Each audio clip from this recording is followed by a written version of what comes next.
এটি এমন একটি জমিদার বাড়ি যেখানে প্রতি বছর রাজারা তাদের রানীকে নিয়ে পালকিতে চড়ে এই কাচারি বাড়িতে আসতেন। এই কাচারি বাড়িটি প্রায় 350 বছর পুরনো এক ঐতিহাসিক স্থাপনা। এই রুমটা দেখলে এখনো বোঝার কোনো উপায় নাই যে এখানে একজন নাটোরের সুনামধন্য রাজা থাকতো। বলিয়ারের স্টেট চলিচ্ছিল, লাইব্রেরি খাজনা আদায় করেছিল। আমার জন্মের আগে থেকে আর কতদিন আগে আছে তা সে বলতে পারবো না। Hi guys, this is কায়ম।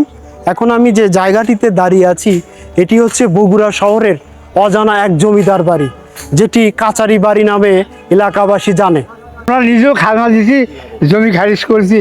Balihar জমিদার পরিবারের সদস্যরা এখানে এসে কর আদায় এবং প্রশাসনিক কার্যক্রম পরিচালনা করতেন। এই রাজার নাম কি ছিল? এই রাজার নাম ছিল বলিহার রাজা। আমরা ছোটবেলার থেকে শুনি, এখনো শুনে আসতেছি। এই রাজা হইতেছে লোকার আসল বাড়ি হইতেছে লোকার নাটোর রাজবাড়ি। এর সারা বাংলাদেশি শাখা পোশাকা আসিল। এই ঘর থেকে এই জেলা এই কয়েকটা ইউনিয়ন থেকে খাজনা তুলছে। আর এই হাতিগুলা যে লিয়াচ্ছিল রাজা, সেই হাতিগুলা বান্দার জায়গায় একটা পিছনে অনেক দূরে, সেখানে হাতি বেঁধে দিয়ে সে এখানে তাই এই খাজনা তুলছিল। বগুড়া শহর থেকে মাত্র 12 কিলোমিটার দূরে অবস্থিত এই কাচারি বাড়ি। বাড়িটির অবস্থান বগুড়া জেলার শাহজাহানপুর উপজেলার ড্যামাজানি গ্রামে। বগুড়া শহরেই রাজত্ব করত নাটোরের রাজা বলিহার। এখানে সে জমিদারিত্ব চালাইছে এবং অত্র এলাকার খাজনা তুলতো। আমার বয়স বর্তমানে 88 চলিচ্ছে। এর আগে থেকে আমি দেখেছি এই বাড়ি। তখন এই কাছারি জমিদার আসছিল, ওই বলিয়ারের স্টেট চলিচ্ছিল, লাইব্রেরি খাজনা আদায় করেছিল। আমার জন্মের আগে থেকে আর কতদিন আগে আছে তা সে বলতে পারবো না। ঐতিহাসিক সূত্র অনুযায়ী বাড়িটি প্রতিষ্ঠা করেন জমিদার নৃসিংহ চক্রবর্তী, যিনি বলিহার রাজ পরিবারের একজন প্রধান সদস্য ছিলেন। এই কাচারি বাড়ি মূলত প্রশাসনিক কাজের কেন্দ্র হিসেবে নির্মিত হয়েছিল। জমিদার নৃসিংহ চক্রবর্তী এখান থেকেই অত্র এলাকার প্রশাসন দেখাশোনা করতেন। তারপরে বাড়ি পরিচালনার দায়িত্ব পালন করেন তার উত্তরসূরিরা রাজেন্দ্র চক্রবর্তী, গোবিন্দ চক্রবর্তী, প্রেমনাথ চক্রবর্তী। বাড়ির আশেপাশে কর্মকর্তা এবং কর্মচারীদের থাকার জন্য পৃথক পৃথক কক্ষ ছিল। হাই গাইস, আমি এখন যে ঘরের মধ্যে দাঁড়ায় আছি এই ঘরেই একসময় রাজা বলিহার থাকতো। সে সুদূর নাটোর থেকে এসে খাজনা আদায় করার উদ্দেশ্যে যখন আসতো তখন সে এই ঘরে অবস্থান করত। স্থানীয়রা এখানে ভূমি অফিস খাজনা কর আদায় করলেও বর্তমানে এটা 25 বছর ধরে পরিত্যক্তভাবে পড়ে আছে। এই অফিসটা বর্তমানে পাশের যে স্থানীয় নগরহাট ওখানে স্থাপন করা হয়েছে। কিন্তু এই রুমটা দেখলে এখনো বোঝার কোনো উপায় নাই যে এখানে একজন নাটোরের সুনামধন্য রাজা থাকতো। এই রাজার কতশো বিঘে সম্পত্তি ছিল এই এলাকায়? এই রাজার এই হলো ডেমাজানি কাছারি চুকিনগর, এই দুটো মৌজা ওই রাজার। কল্যাণী কেশাবালা এই জমিদারের, আর জামুন্য আর খন্না এই জমিদারের। 5টা আসলে মহল আসলে এই জমিদারের, সরকার নিয়ে নিয়েছে। জমিদার বাড়ি থেকে কেউ আসে এখনো? না, এখন তারা এখানে নেই, তারা ভারতে চলে গেল। ড্যামাজানি কাচারি বাড়ি শুধু জমিদার পরিবারের আবাসস্থলী নয়, এটি ছিল প্রশাসনিক কার্যক্রমের একটি গুরুত্বপূর্ণ কেন্দ্র। স্থানীয় গ্রামবাসী এখানেই খাজনা পরিশোধ করতেন এবং নানান ধরনের প্রশাসনিক সমস্যার সমাধান করতেন। যে আপনারা তো এই জমিদার বাড়ির পাশেই থাকেন, হ্যাঁ কতদিন হলে থাকেন? আছি তো 20 বছর।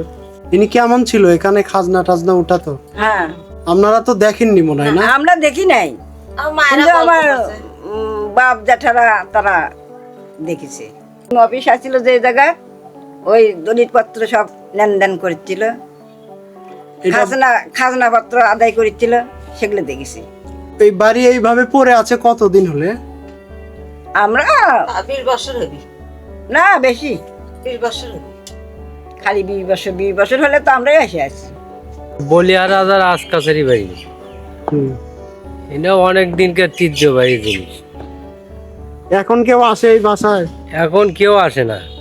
আপনারা যে ব্যবহার করতেছেন এটা সরকারি জায়গা হিসেবে আমরা না মাটির জিনিসপাতি শুকাই আর এই এমনি বাই হই, কিন্তু আমাদের বাড়ানোর জায়গা নেই। আর 1947 সালের দেশভাগের পর জমিদার পরিবার ভারত চলে যান।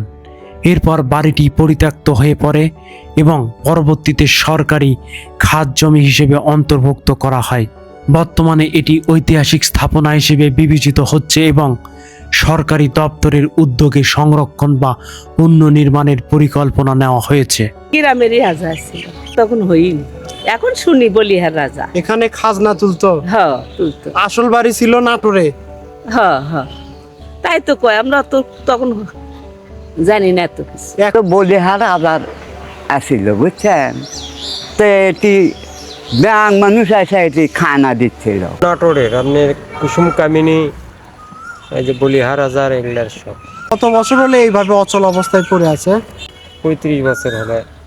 আগে আপনার এই যে অফিস হচ্ছে এই জায়গায়, প্রায় 30 বছরে ইনকাই হবে। বর্তমানে কি ভূমি অফিস হচ্ছে? হ্যাঁ, ভূমি অফিস। এটা তো সরকার দেখভাল করে না? হ্যাঁ, সরকারি জায়গা। আপনি যেটা উপর দিয়ে ইয়া পরে তো পানি পরে দেখে ওই জায়গায় আবার এই অফিসটা গেছে আপনি নগর হাট খোলাই গেছে। এই কাচারি অফিসটা হ্যাঁ। নগর হাট খোলায় হাট গেছে। খোলা গেছে, এই যে পানি পরে দেখে এই জন্য ওই জায়গায় গেছে।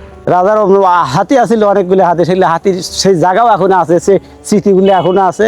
সেই হাতির জায়গাগুলো মনে করেন এখন ওই কদ্দূর পর্যন্ত রাস্তা আছে, সেই রাস্তাগুলো বাইর করছে এখন। এটা থাকতো কোথায়? এটি নিচতলা না উপরতলা? ওপর তাল্লার থাকিছিল। আপনারা দেখছেন কি এই রাজার কে? দেখলেও সকল ছোট দেখছি, অত খেয়াল নাই। আপনি কি এখানে খাজনা দিছেন? না না, আমার বাপেরা দিছে, দাদারা দিছে। অত্যাচার করতো না? না না না না,